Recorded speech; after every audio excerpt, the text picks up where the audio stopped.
Hello, my name is Molly Gardner, and I'm a doctoral candidate at the University of Wisconsin-Madison. And next fall, I will be a visiting lecturer at the Philosophy, Political Science, and Economics program at the University of North Carolina, Chapel Hill. And today I will be commenting on the paper Abortion, Other Defense, and the Infantist by Caleb Ontiveros.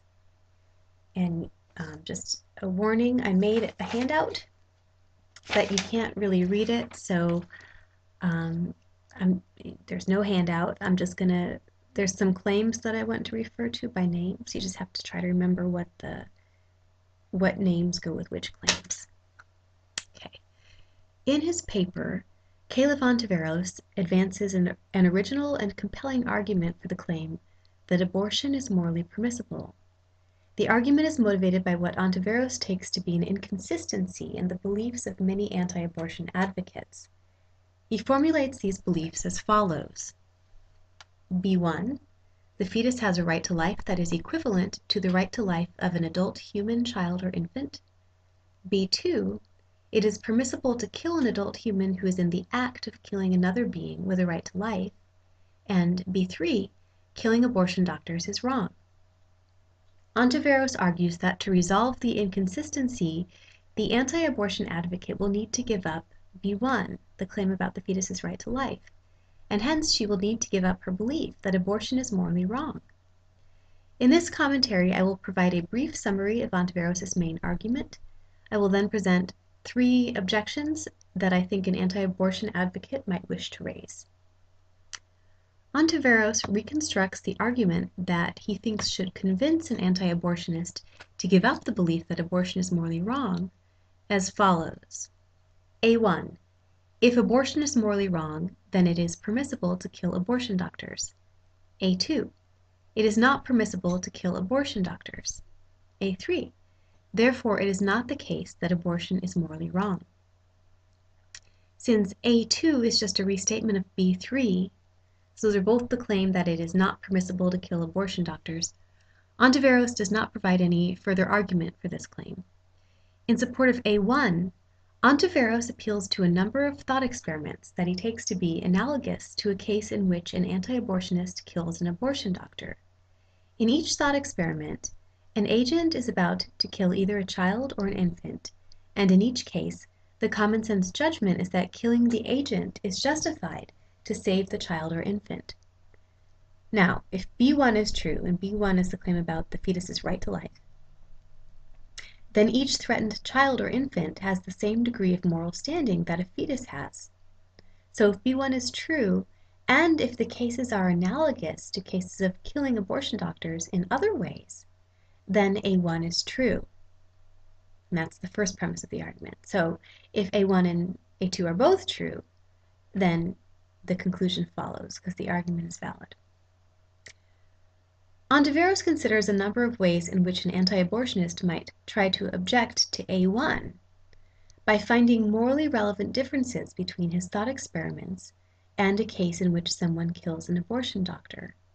The purported disanalogies he considers a few of them, but I'm just going to name 3 of them. So they are the following. C1. Whereas killing a would-be child killer would not hurt the cause of keeping child killing illegal, killing an abortion doctor might hurt the cause of making abortion illegal. So that's the first disanalogy, or purported disanalogy. The second purported disanalogy is C2. Whereas killing a would-be child killer is not against the law, killing an abortion doctor is against the law. And then the third disanalogy, potential disanalogy, C3, is there is a difference in the degree to which a would-be child killer and an abortion doctor are culpable for their actions. And here I'm using the term culpable as an umbrella term for what I take Ontiveros to be referring to when he talks about diachronic justification and epistemic blameworthiness. So I think that those are all cases where somebody is epistemically culpable or maybe morally culpable. I agree with Ontiveros that C1 and C2 would not sustain a strong objection to his argument, so I won't say anything more about them in this commentary. However, I will briefly summarize the discussion of C3. so that there's a difference in culpability between the abortion case and then the cases that Ontiveros constructs where the killing would be justified. In his discussion of C3, Ontiveros cashes out the purported differences in culpability in terms of a difference in either beliefs or epistemic blameworthiness. First, Ontiveros considers whether it is true that, while our judgment about each case depends upon the supposition that the would-be infant killer believes that the infant has a right to life, the abortion doctor believes that the fetus does not have a right to life.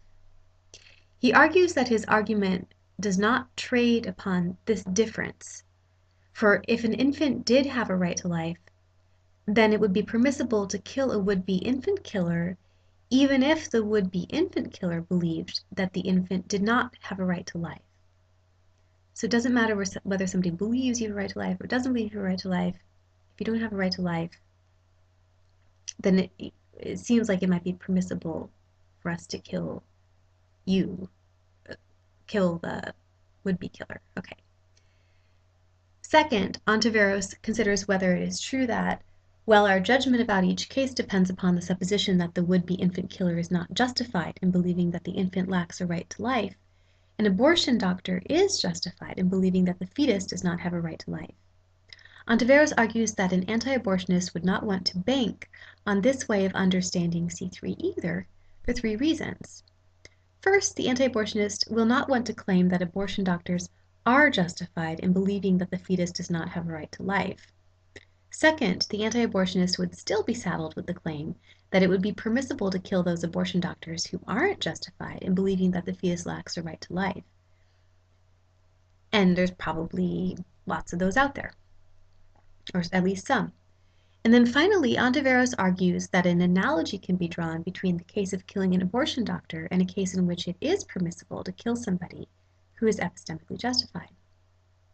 I will now raise some questions, or a comment and then some objections to Ontiveros' argument, and I will begin with his discussion of C3. To support his claim that there are cases in which one may kill someone who is justified in his or her beliefs, Ontiveros appeals to a case he calls the political child killer. In that case, a character named Kurt is justified in killing a would-be child killer who, in turn, is justified in believing that he must kill children as political acts. I agree with Ontiveros that the killing of the would-be child killer seems to be justified in this case, but I still worry that there must be some kind of blameworthiness condition that an individual must meet in order to be liable to be killed in other defense. I think this because I can imagine cases in which it would be wrong to kill an individual who is perfectly blameless, both epistemically and morally, in order to save another innocent person. So here's an example of such a case. Jim and the subjects. Jim is in a foreign land and he stumbles upon a small kingdom in which the cruel king is about to execute one of his subjects, subject A, for engaging in civil disobedience. Jim expresses disapproval and the king decides to make a deal.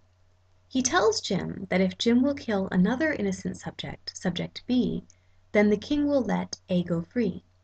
Jim knows that killing B is the only possible way that he can stop the king from killing A. He accepts the king's offer and kills B.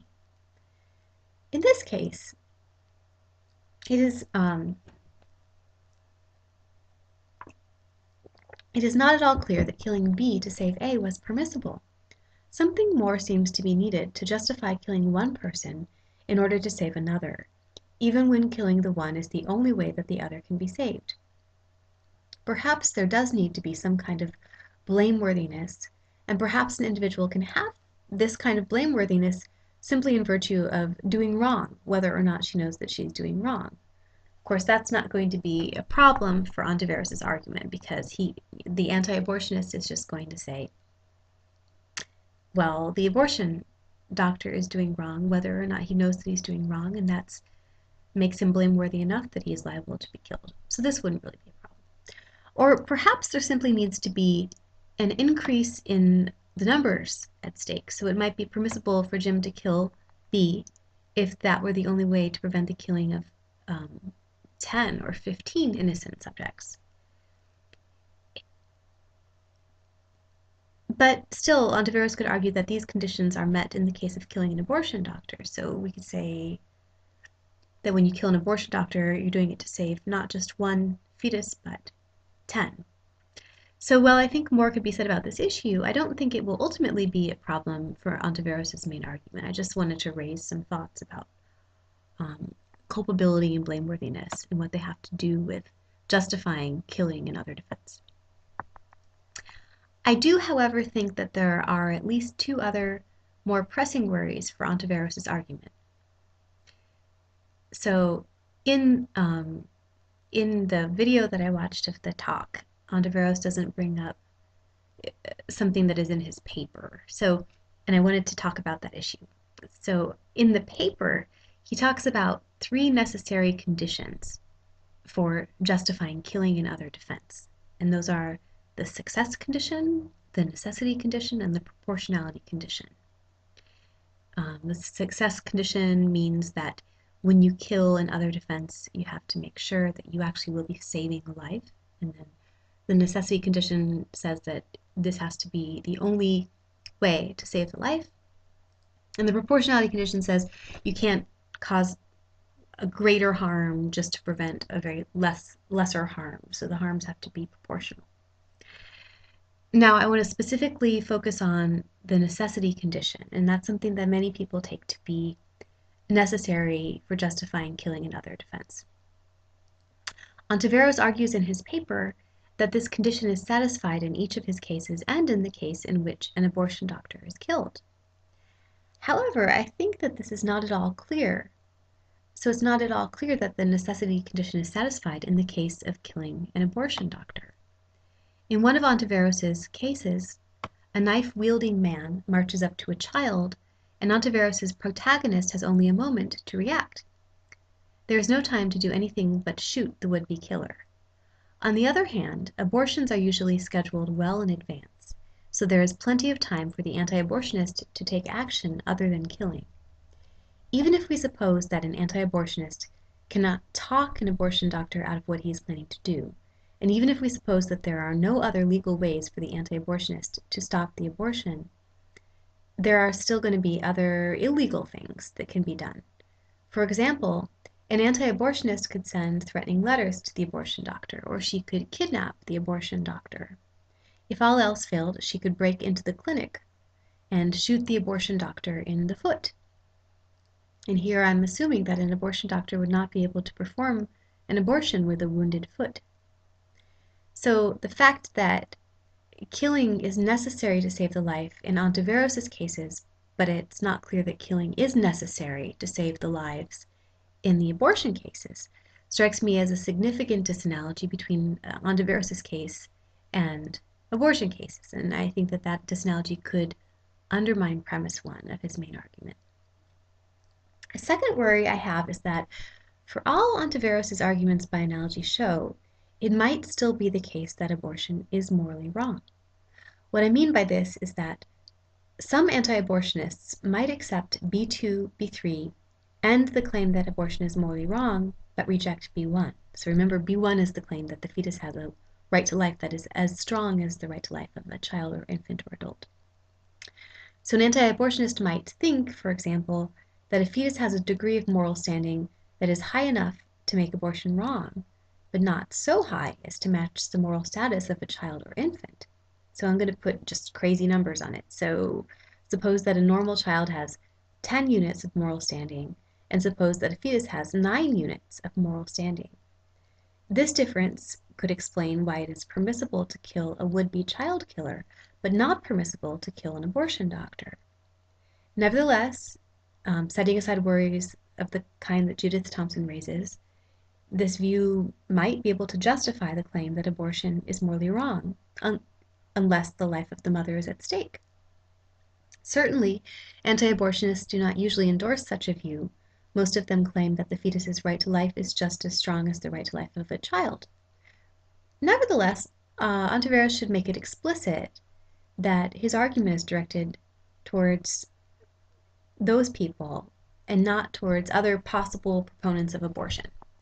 So I just want to close by suggesting that instead of his main argument, he reformulate his main argument. So here's a reminder of what the main argument is.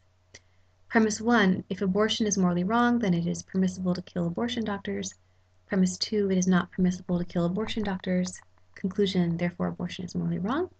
So instead of that argument, I think what he might want to do is have this argument.